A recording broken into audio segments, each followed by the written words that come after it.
अहिल्यानगर तालुक्यात ढगफुटी सदृश्य पाऊस पडल्यानं जनजीवन विस्कळीत झालेलं आहे। तर मोठ्या प्रमाणात नदी ओढे जे आहेत ते वाहून तुडुंब भरून वाहत आहेत। तर काही ठिकाणी खंडाळा येथे काही नागरिक देखील अडकले होते। आपण बघतो की ही सगळी परिस्थिती जी आहे ती या ठिकाणी आपल्याला बघायला मिळते। अजून काही ही पाणी जे आहे आता ते वसरायला सुरुवात झालेली आहे। जवळपास पाणी आता वसरलेलं आहे, मात्र कमरेच्या वरती छाती इतकं पाणी जे आहे ते ह्या भागामध्ये आपल्याला पाहायला मिळत होतं। आणि काही नागरिक जे आहेत त्या वस्तीवरचे ते अडकले होते आणि त्यांना आता ह्या ठिकाणी काढण्यात यश आलेलं आहे। काय आपल्यासोबत जिल्हा परिषद सदस्य जे आहेत ते आहेत, त्यांच्याशी बातचीत करणार आहोत। ते देखील त्या घटनास्थळी होते। काय सांगाल, काय नेमकी परिस्थिती निर्माण झाली होती? खडकी येथे वालुंबंदरीचा प्रचंड मोठा पूर आला। 1:30-2च्या दरम्यानमध्ये मला फोन आला का खडकीचा नगर 2 रोडचा रस्ता बंद झालाय आणि तो रस्ता बंद झाल्यामुळं खूप मोठी अडचण झाली आणि ट्रॅफिक जाम झाले। म्हणून ट्रॅफिक काढण्यासाठी म्हणून आम्ही गेलो, परंतु गावात गेल्यानंतर असं लक्षात आलं की शहाजी कोठुळे यांच्या वस्तीवरचे 5 ते 6 माणसं ट्रॅक्टरमध्ये बसून निघाले आणि ट्रॅक्टरची ट्रॉली पलटी झाली पाण्याच्या प्रवाहामुळे आणि 3 जण त्या ट्रॉलीवरती अडकले आणि 2 जण वाहून गेले। ही भयानक घटनेची बातमी ऐकल्यानंतर आम्ही सगळ्या जणांनी त्या ठिकाणी धाव घेतली। पाहतो तर 2 जण वाहून चाललेले पोलला लटकून उभे राहिले आणि 3 जण मात्र त्या ट्रॉलीवर वरती बसून वाचण्यात यशस्वी झाले। परंतु यांना काढायचं कसं?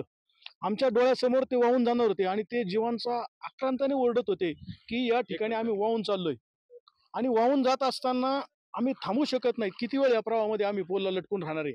परंतु 2 ते 2.5 तासाचे अथक प्रयत्न माननीय प्रांत साहेब असतील, सुधीर पाटील, तहसीलदार शिंदे साहेब असतील, एकनाथ शिंदे साहेबांचे सूर्यकांत पाटील यांना पण आम्ही उपमुख्यमंत्र्यांच्या पीएनना फोन केला आणि त्यांनी मोठ्या प्रमाणात मदत पाठवतो म्हणून सांगितलं, पण मदत ट्रॅफिक जाममुळे यायला तयार नाही।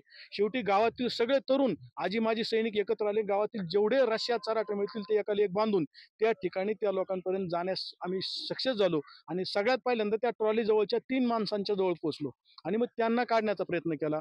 नंतर नगर तालुका पोलीस स्टेशनचे पीआय मान्य श्री गीते साहेब आले। त्यानंतर भोसले साहेब जे त्या ठिकाणी डीवायएसपी ते आले। गीते साहेबांना मानावं लागेल की विशेष करून गळ्या इतक्या पाण्यामध्ये त्या प्रवाहात उतरून स्वतः त्या 2 लोकांपर्यंत गेले, त्या लोकांना काढलं आणि ज्या लोकांना काढलं त्यांचे दोन्ही पाय विहिरीमध्ये पडल्यामुळे मोडलेले होते। जवळजवळ आल्यानंतर त्यांनी पाय सोडून दिले, परंतु गीते साहेबांनी त्याला उचलून धरलं आणि तो वाहून जाताना वाचवला। आणि हे सगळं काही लोकांनी आम्ही पण शूटिंग पाहत होतो ते लोकांपर्यंत कसं पोहोचावं, कारण हे धारिष्ट्य कोणी केलं? पहिल्यांदा आम्ही हतबल झालो होतो का निसर्गाचं इतकं रौद्र रूप कधीच पाहिलं नव्हतं आणि आमच्या आयुष्यात कधी वाटलं नव्हतं की इतकं पाणी येऊ शकतं। ते आम्हाला पाहायला मिळालं, परंतु सगळ्यांच्या एकत्रित प्रयत्नानं आज त्या 5ही जणांना वाचवलं आणि ज्यावेळेला ते मुलं मुली आणि आई वडील एकत्र आले त्यावेळेला खऱ्या अर्थानं त्यांच्या आनंदाश्रून ते रडणं पाहिलं तर गैवरून आल्याशिवाय राहत नाही। तर निश्चितच आपण बघतो की अद्याप ही दृश्य जे आहेत ते आपल्याला बघू शकतो की ही घरं जे आहेत ते घरांमध्ये देखील आता नागरिक जे आहेत ते बाहेर निघणं जे आहे ते अडचणीचं ठरत आहेत। आणि सगळे नागरिक जे आहे ते भीतीदायक हे रस्त्यावरून ती प्रवास करताना आपल्याला एकंदरीतच पाहायला मिळत आहे। गाड्या ज्या आहेत त्या ह्या रस्त्यावरून मार्ग काढत पाण्यातून मार्ग काढत चाललेला आहेत आणि अतिशय रुद्र रोप जे आहे ते या पावसानं धारण केलं होतं आणि त्यामुळं मोठं जनजीवन जे आहे ते विस्कळीत झालेलं आहे। इथले शेतकरी असतील किंवा नागरिक असतील त्यांना मोठा फटका जो आहे तो या पावसाचा पाहायला मिळत आहे। त्यामुळे क्रमांक कुणाल जायकर, TV9 मराठी, अहिल्यानगर।